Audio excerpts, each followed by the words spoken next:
আচ্ছা স্যার, আপনি তো একজন জেমস্টোন এক্সপার্ট অর্থাৎ জেমোলজিস্ট। আপনি মানুষের অরা রিডিং করেন, আপনি মানুষকে তার অরা সম্পর্কে বিভিন্ন রকম কনসালটেন্সি প্রোভাইড করে থাকেন।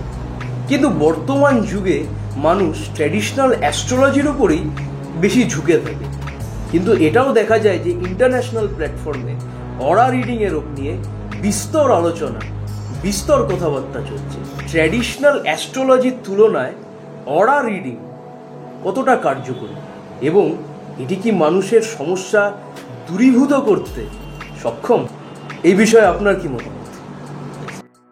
দেখো, সবার আগে যে জিনিসটা জানা দরকার সেটা হলো এই যে জেমোলজি বা জেমস রক্তের সাথে অ্যাকচুয়ালি যদি বলো সায়েন্টিফিক্যালি এই যে অরার একটা ডিরেক্টলি রিলেশন রয়েছে, যেখানে কিন্তু অ্যাস্ট্রোলজি ডিরেক্টলি জেমস ট্রান্সের সাথে রিলেটেড না।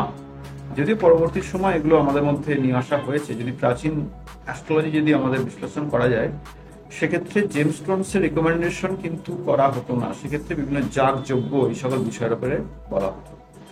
যাই হোক, সেটা পরবর্তী সময় রেকটিফিকেশন করে বা বিভিন্ন রকম আপডেটেশন করে অ্যাস্ট্রোলজির সাথে জেমস স্টোনসকে জোড়া হয়েছে।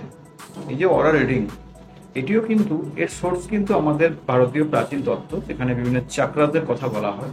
এই চাকরাগুলোকে আপনি যদি প্রপারলি ব্যালেন্স রাখেন, ইনডিরেক্টলি আপনি আপনার অরাকে আপনি ব্যালেন্স করছেন।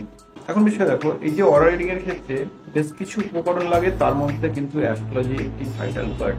অর্থাৎ একজন ব্যক্তির যখন আমি অরা রিড করি, তার জন্ম তারিখ, জন্ম সময়, জন্মস্থান এগুলো পাওয়া গেলে খুব সুবিধা হয়। দেখো, অরা রিডিং এর বেসিক কনসেপ্ট হচ্ছে সামনের ব্যক্তির সম্বন্ধে বিস্তারিত জানা, তাকে বোঝা, তাকে অবজার্ভ করা, তারপরে তার যে সমস্যাগুলো রয়েছে সেগুলোর উপরে গাইডলাইন প্রোভাইড করা।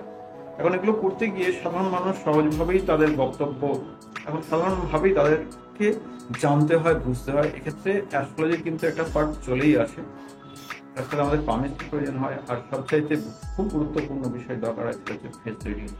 আমি যখন একজন ব্যক্তির সম্বন্ধে জানার চেষ্টা করি, তাকে বিভিন্ন রকম কোয়েশ্চেন করি, অনেক সময় কি হয়, আমরা নিজেদের ভিতরকার বক্তব্য, আমাদের যে অসুবিধাগুলোকে আমরা সহজভাবে বলতে পারি না। তো সেই বিষয়টা বোঝার জন্য ফেস রিডটা আমার খুব প্রয়োজন হয়। সেই ব্যক্তিকে অ্যাকচুয়ালি বোঝার জন্য, সেই ব্যক্তিকে পারফেক্টলি বোঝার জন্য তার ফেস রিডটা খুব দরকার হয়। এর পরবর্তী স্টেজ যেটা হয় কনভারসেশনের মাধ্যমে আমি সেই ব্যক্তির আসল বিষয়টা জানতে পারি।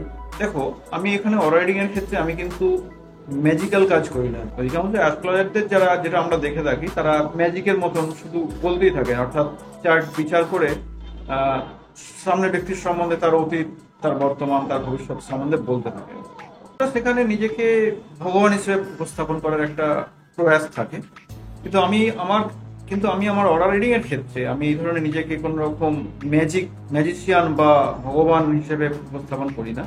আমি সহজভাবে সেই ব্যক্তির সাথে কথোপকথন করে তার সম্বন্ধে, তার বিস্তারিত আমি তার কাছ থেকে জানার চেষ্টা করি। অনেক সময় আমাদের মধ্যে অনেক কথোপকথন আমরা বলতে পারি না, আমরা মনের ভাব প্রকাশ করতে পারি না, বা ভুল তথ্যকেও আমরা সামনে দিয়ে ফেলি। সেক্ষেত্রে আমি বিভিন্ন কোশ্চেনের মাধ্যমে এবং তার ফেস রিডটা খুব বড় একটা গুরুত্বপূর্ণ ভূমিকা হিসেবে আমি ব্যবহার করি। আমি সেই ব্যক্তিকে বোঝার চেষ্টা করি। পাশাপাশি তার তো হস্তরেখা বিচারের ব্যাপারটা চলেই আসে। এই হস্ত বিচারের মাধ্যমে সেই ব্যক্তির বর্তমান ছবিটা আমার কাছে অনেকটা ক্লিয়ার হয়।